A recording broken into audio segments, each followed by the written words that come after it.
Okay, well it's great to be here, and I'm a normal, average, everyday Aussie mum. I actually didn't do any exercise in my younger years. I wasn't really much of a runner. Got married, had children. My son played for the Craig Valley Crocs. I always knew that would go down well, but beside that point, you know, the community and the friendships that being part of a footy family brings, and he learned so much being part of a team, and he played fullback and, yeah, did a few amazing tackles that I was super proud, worried at the same time, but super proud as well. So life was very normal for me until I was 41, and that was 15 years ago. And I started to notice a few changes. I started to get some abdominal swelling. I started to get really, really tired, like more than a normal busy mum. And there's that intuition that kicks in, isn't there, when you know that there's something not quite right.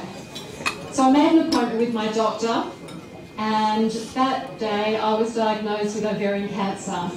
And your world stands still, just hearing your name in the same sentence as the word cancer.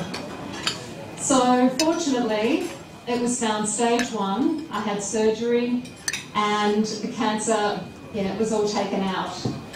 But that for me was one of the biggest changes in my entire life, that suddenly I had shifted from being not very physical at all, just living day to day, taking things, I think, a lot for granted, my health, until suddenly when you're pulled up and you realise that life is pretty short, isn't it?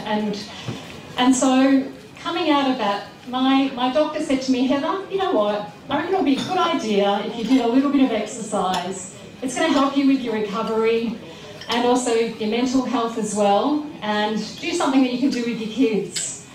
So I became a surf lifesaver, and then I signed up for a 4-kilometre fun run. Has anyone done the Mother's Day Classic in the Domain for Mother's Day? Yeah.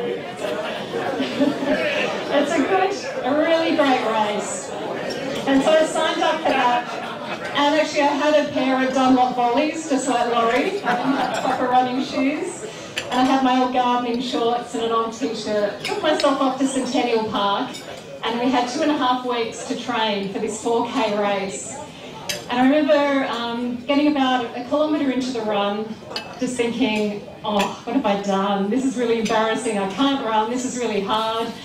I'm faced with the decision, do I keep going, or do I say this is too tough and I'll give up? And I sat down on a sandstone block, and I thought, I can't give up. My kids are here. I've signed up for this. I've got myself through cancer, thanks to the surgeons. I'm going to aim up. So I got up, finished that 4K lap, went back to the park the next day and trained. And when the Mother's Day Classic arrived, it was one of the best things in my life. As I was running and looking out at that beautiful harbour, seeing it was a beautiful day, thinking, I think I found something that I really love to do. I think it's long distance running, and today it's not the last time that I cross the finish line and say that's it. I'm going to take it up from here. So I signed up for the City to Surf. Who's done the City to Surf? Yay!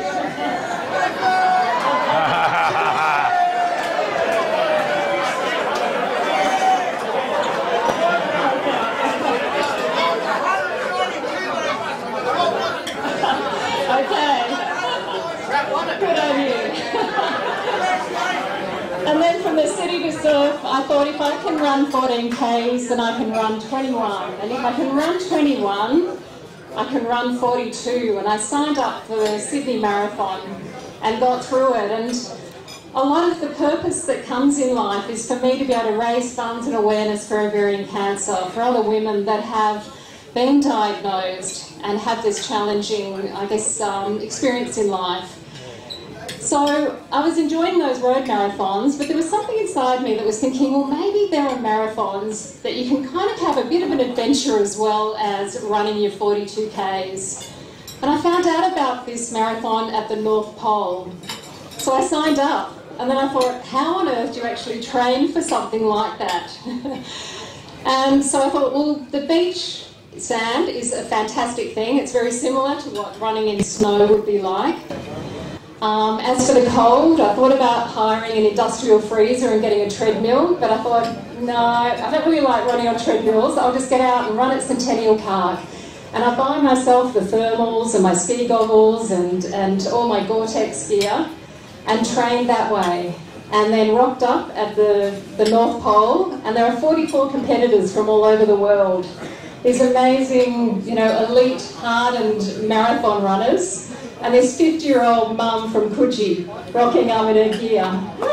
And I thought, well, you know what? I'm here, I'm going to celebrate survival, being strong, overcoming challenges. I'm going to get out there and give this race my best shot. And I had my playlist all worked out, and normally it's fine in mild weather, but 2 songs into the race, I was listening to John Farnham, and then my phone froze. That was the end of that.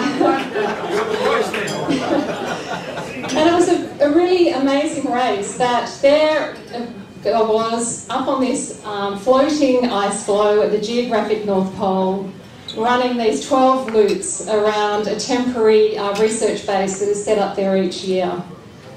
The temperature was -26 to begin with. It was pretty mild. And you just kind of have to manage your body temperature so you don't actually start to sweat, because that can freeze and you end up getting hypothermia. And I didn't think I had much of a chance in this race, so I just thought I'm going to go and enjoy it.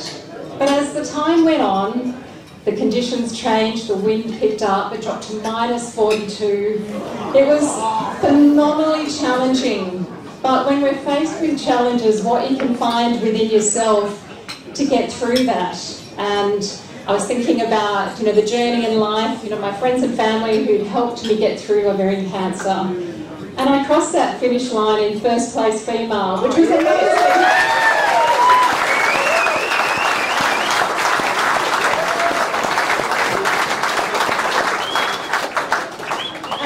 Love that, you know, you can be the underdog. No one can expect things from you, but when you aim up and give things a shot, you can surprise yourself and find fulfillment. And that can then spur you on to keep on doing things in life and growing. And so from there I signed up for the World Marathon Challenge, which was 7 marathons on 7 continents in 7 days, which is, again,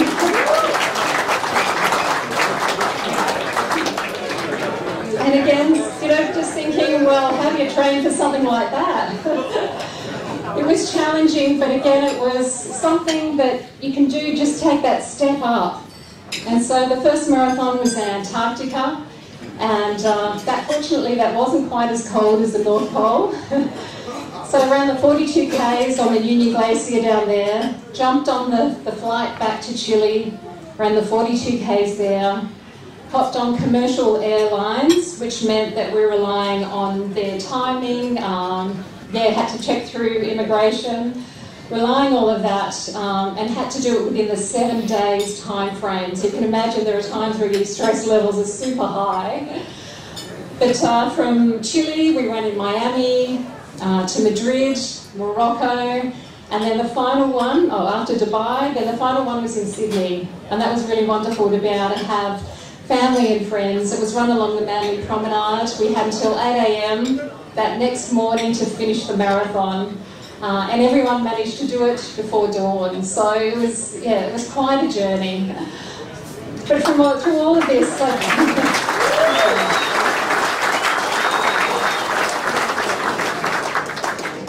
through all of this, I just want to bring encouragement to think that we're never too old, and maybe there are things that we've never done in life. Go and give them a shot, and don't feel that you're not enough, because you have it within yourself to do these things. And it might be a dream that you've had, a goal, a hobby, something that you're wanting to do, and also as part of a club, put your hand up to get involved and help out where you can, because that's where the fulfillment lies, doesn't it? And that growth and that living life in all its fullness. So I'd just like to also...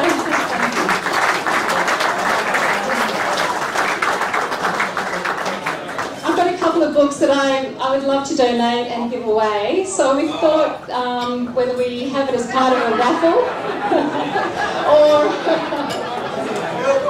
Thank you. That's great. Actually, I think the video, now that I've had a bit of a chat, the video is up and running, so yeah, hope you enjoy.